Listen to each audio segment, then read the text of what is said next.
Hey guys, your average piney fag here. That is one hell of a way of intro. My nose is really irritating, like right now. Bloody hell, and that probably sets up the entire tone of the intro. And obviously, if you're wondering what I'm wearing, I'm indeed wearing the glorious Brighton and Hove Albion 2017 to 2018 kit, as I just got that today, because they came back in stock on Monday, and I'm like, gimme. So, basically got one of them today, so I'm pretty happy with my purchase. So, welcome back to another brand new pony service announcement. And it's been a while since we've done one of these, mainly been doing the Gmod shorts, but I said I'm not going to stop the PSA, and the pony videos aren't going to be purely like the Gmod stuff. There's going to be a mixture. I'm telling you that now. So, to mark the return of the comeback of a pony service announcement, the first pony service announcement that I'm going to be doing, well, this block of one, because this is going to be a two-parter with the next part of this two-parter pony service announcement going up in, like, probably this weekend, some point this weekend. I don't know, it's really when I get the time to do it, but this is part one. So, for today's art shout-out, I've got two people I want to shout out. First of all, the amazing Cranocast and the amazing Kitty Rose, and I shall flash you some of their art that they have beautifully done right now.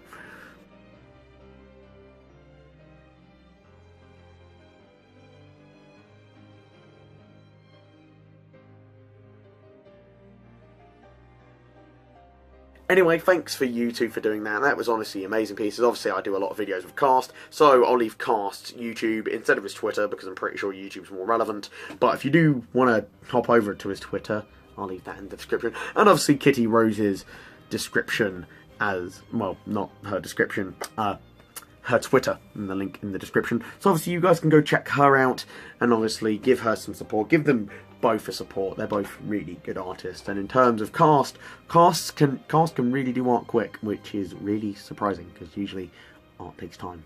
But you know, whatever. Anyway, so what is the theme of this pony service announcement? Well, part one of this little arc. These two are sort of connected. Let's talk about the analysis community, and about how it's a place where it's something that you really don't think it is.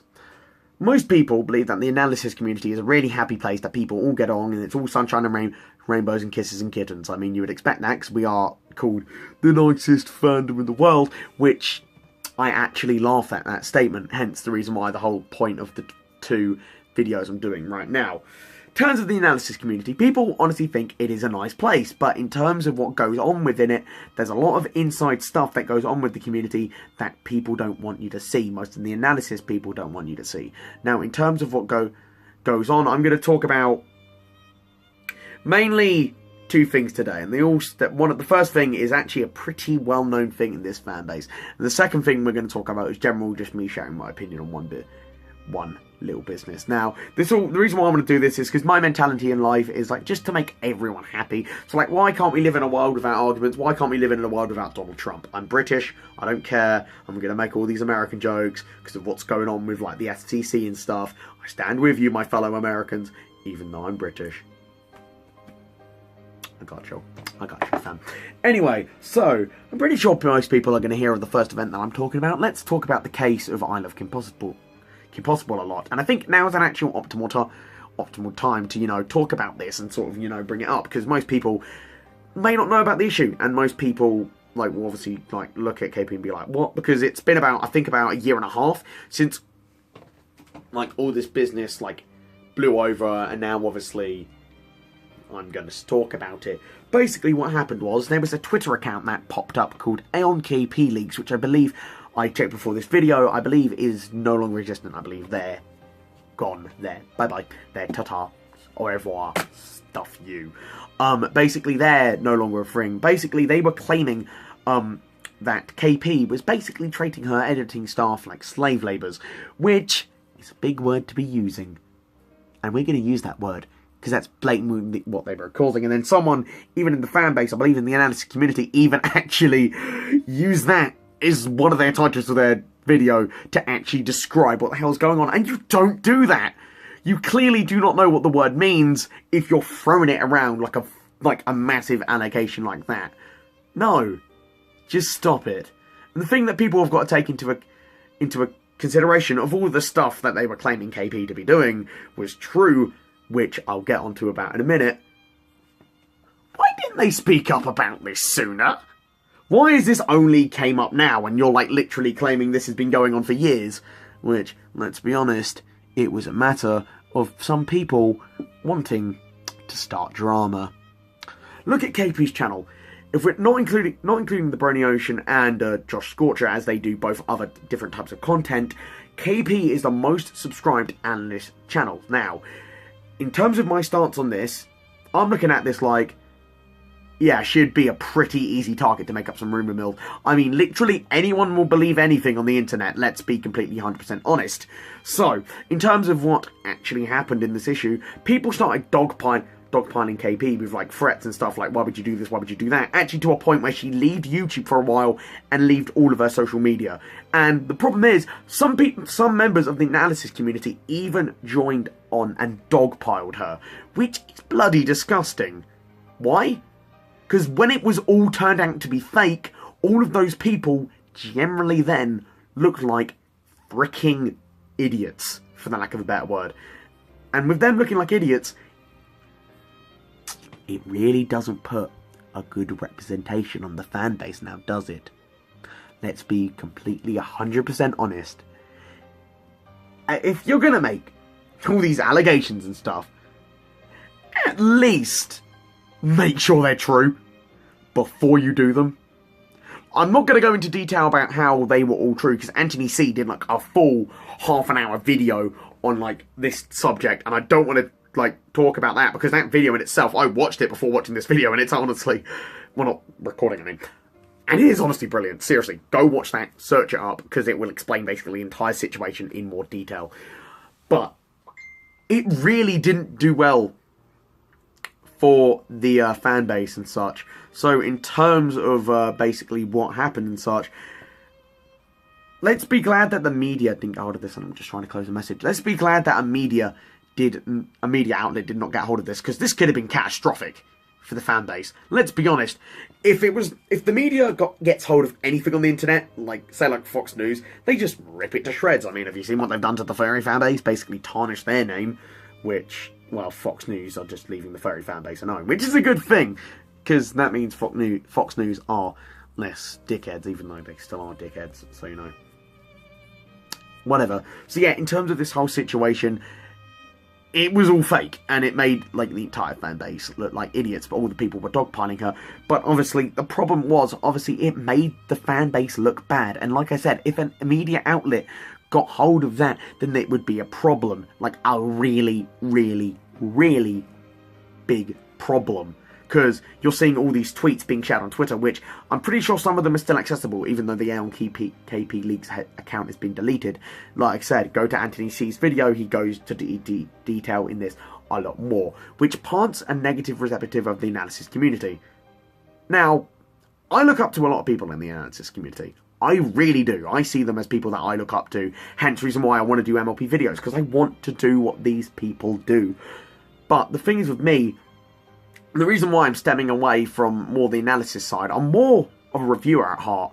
I want to share my opinions with you guys, and I hope we can agree on our opinions, and hopefully we can develop our opinions more by conflicting our opinions. But the problem that really had a dampener on me is because I was seeing all of my favourite content creators attacking another one of my favourite content creators.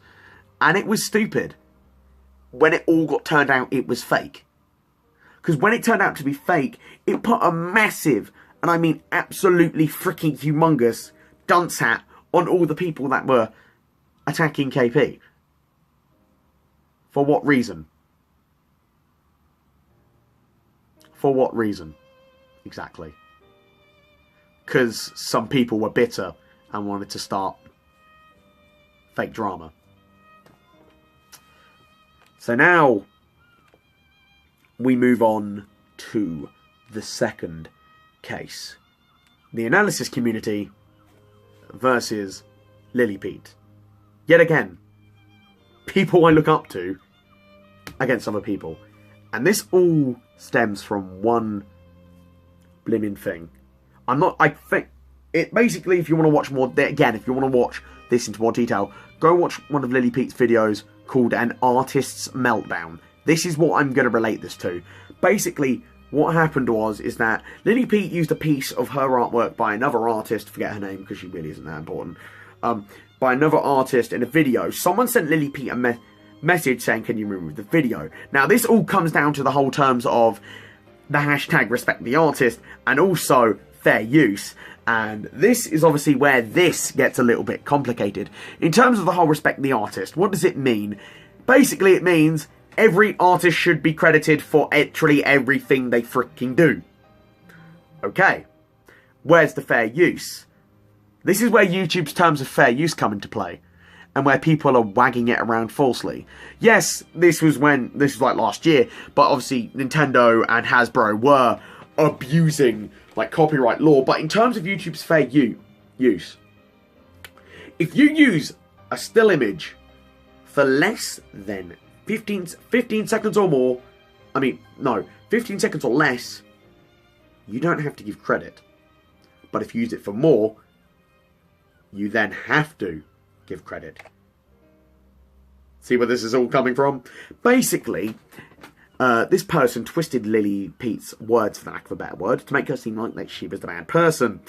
Basically, what happened to them, what stemmed from there, the analysis community, yet again, started not really attacking, but sort of spamming Lily Pete with hashtag respect the artist, blah, blah, blah, blah. Obviously, this then stems into their subscriber base.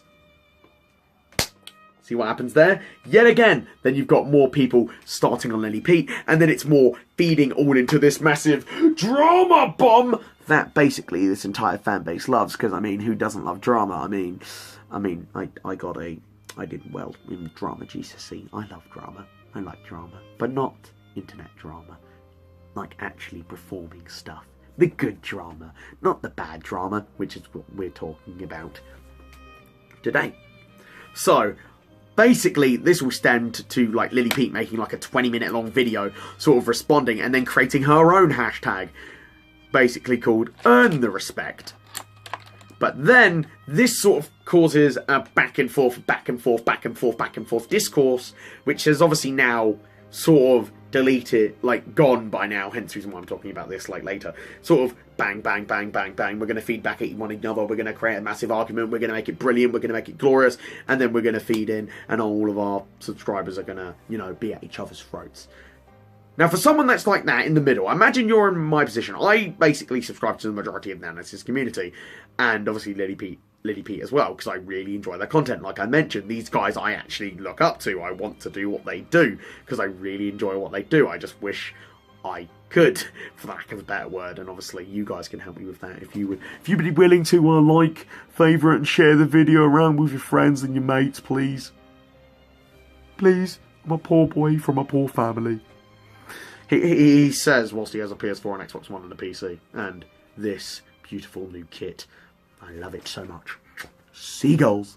Anyway, in terms of what's going on and talking about of all this stuff, yeah, basically all this happened, and it all just went back and forth between one another until it eventually just got diffused and it ended. But that didn't stop. Most of the analysis community still do not like Lily Pete, which is, yet again, that's understandable. You don't have to be told what you have to like.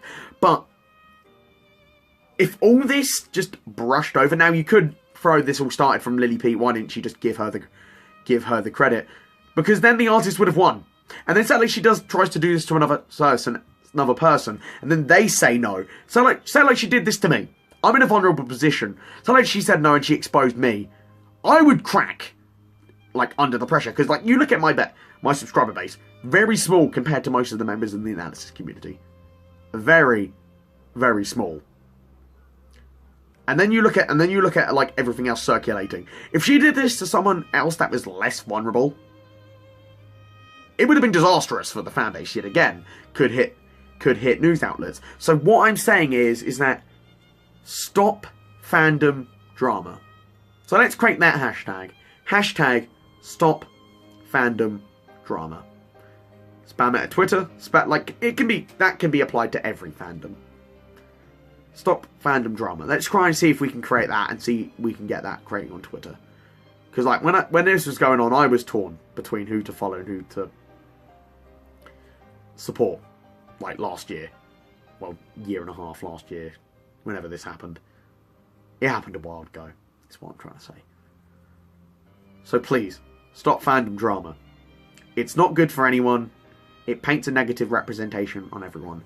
And I shall join you back here for next week, or next Pony Service announcement whenever it comes out, for part 2, where we talk about the fan base and how, yet again, how fandom drama generally affects the outlook of the fan base, and how fandom bullying is another thing. Anyway, thank you guys for watching. It's been Aidmars of Blitz Studios, or Blitzburner, whatever the hell you want to call me, I don't mind. Stay awesome, everybody. And please share this around, and let's try and get hashtag stop fandom drama, like, I don't know, doing something. I doubt it will, let's be honest. Bye!